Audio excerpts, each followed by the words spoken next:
Hello, good morning, welcome to my channel মিষ্টি and blog.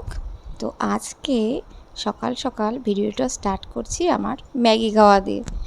তো আজকে সানডে যেহেতু এই জন্য একটু চাউমিন বানিয়েছিলাম। তো এরপর চাউমিন আমি নিজে খেলাম, সবাইকে দিলাম। তারপরে আমার বর বাজার থেকে আজকে মাংস নিয়ে চলে আসছে। তা আমি এখন যেহেতু মাংসটা ধোবো, তা আমার শাশুড়ি আজকে সবজি টবজি সব কেটে নিচ্ছে।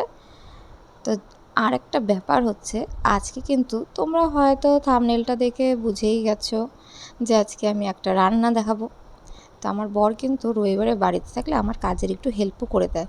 এই যে জামা কাপড়গুলো ধুয়ে রেখেছিলাম সব কিন্তু মেলে দিল। কি আর বানাচ্ছ? আমার মেয়েকে দেখো, দুর্গা ঠাকুর। ওরে বাবা, তোমাদের দেখাই, সেদিনও এটা বানিয়েছে শিব ঠাকুর। আমি একটু দেখিয়ে দিয়েছি কিন্তু একাই করেছে। আজকে বলে দুর্গা ঠাকুর বানাবে, দেখি বানাতে পারে নাকি। ঠিক আছে, তোমার পাশে ওটা কে দেখছে? নুপুর। নুপুর। হুম। এটা আমি শুরু করে দিয়েছি। প্রথমে হচ্ছে এই যে পেঁয়াজগুলো ভেজে নিব, বেরেস্তা করে নিব, আলু ভেজে নিয়েছি। হ্যাঁ, তার মেন রান্নাটার জন্য যে মশলাটা লাগবে সেটা আগে আমি একটু কাঠখোলায় ভেজে নেব। এটার মধ্যে আমি দিয়েছি হচ্ছে এলাচ, দারচিনি, শুকনো লঙ্কা, জিরে, মৌরি, রাঁধুনি আর গোলমরিচ কয়েকটা, আর হচ্ছে কাবাব চিনি। এটাই এদিকে মাংসটা ম্যারিনেট করে নেব। হলুদ, লবণ, লঙ্কার গুঁড়া, আদা রসুন পেঁয়াজ বাটা, পেঁয়াজ বাটা না, সরি, পেঁয়াজ যে ভেজে রেখেছিলাম বেরেস্তাটা, ওটা দিয়ে মাংসটা কিছুক্ষণ ম্যারিনেট করে রাখলেই হবে, 1 ঘন্টা রাখার প্রয়োজন নেই। তারপর ওই ম্যারিনেট করা মাংসটা আমি কড়াইতে দিয়ে দিব, তেল ছাড়া, কারণ ম্যারিনেট করার সময় ওটার মধ্যে আমি অল্প পেঁয়াজ ভাজার তেলটা দিয়েছিলাম। তো তারপর ঢেকে দিব, দেখবে যে ওটার থেকে জল বেরোচ্ছে। তো ওই জলটা দিয়ে মোটামুটি কষা কষা করে নিয়ে আমরা প্রেশার কুকারে দিয়ে দেবো। তোমরা চাইলে প্রেশার কুকারে কষিয়ে নিতে পারো। আমার একটু অসুবিধা হয়ে জন্যই আমি কড়াইতে করে নিয়ে তারপরে প্রেশারে দিয়ে দিলাম। এরপর মাংস পর্যন্ত জল দিব, যতটুকু মাংস অত অবধি জল দিয়ে 2-3টা সিটি দিয়ে নিব।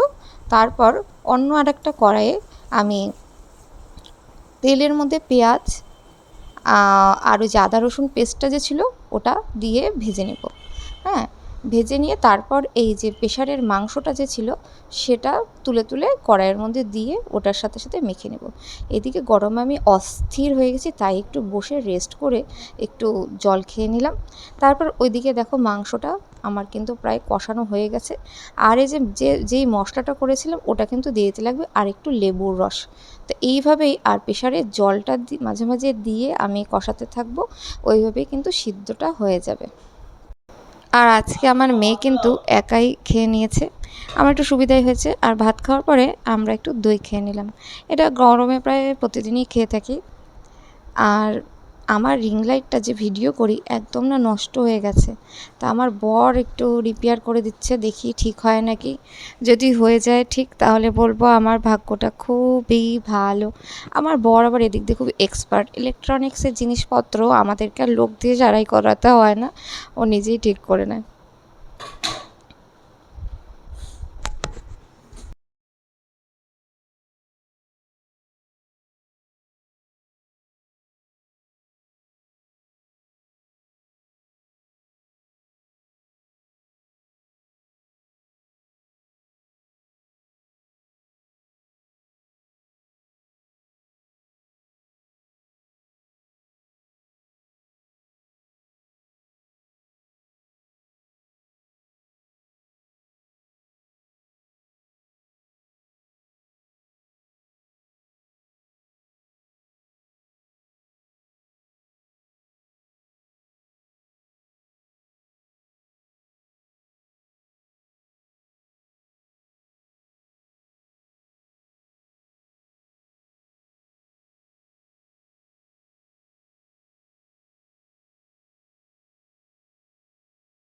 আর আজকে আমার একটা বন্ধুর ছেলের বার্থডে ছিল, এই যে বার্থডে বয় যে টেবিলের উপরে উঠে নাচছে। তো আমরা ওখানে সন্ধ্যাবেলা গিয়েছিলাম, সন্ধ্যাবেলা তো না, যেতে যেতে অনেক রাত হয়ে গেছিলো।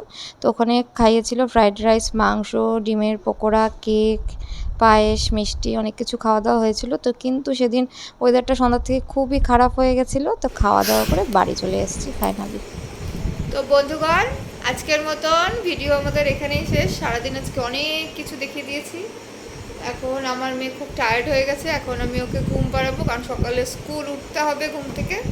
তো আজকের মতন এখানেই শেষ, টাটা।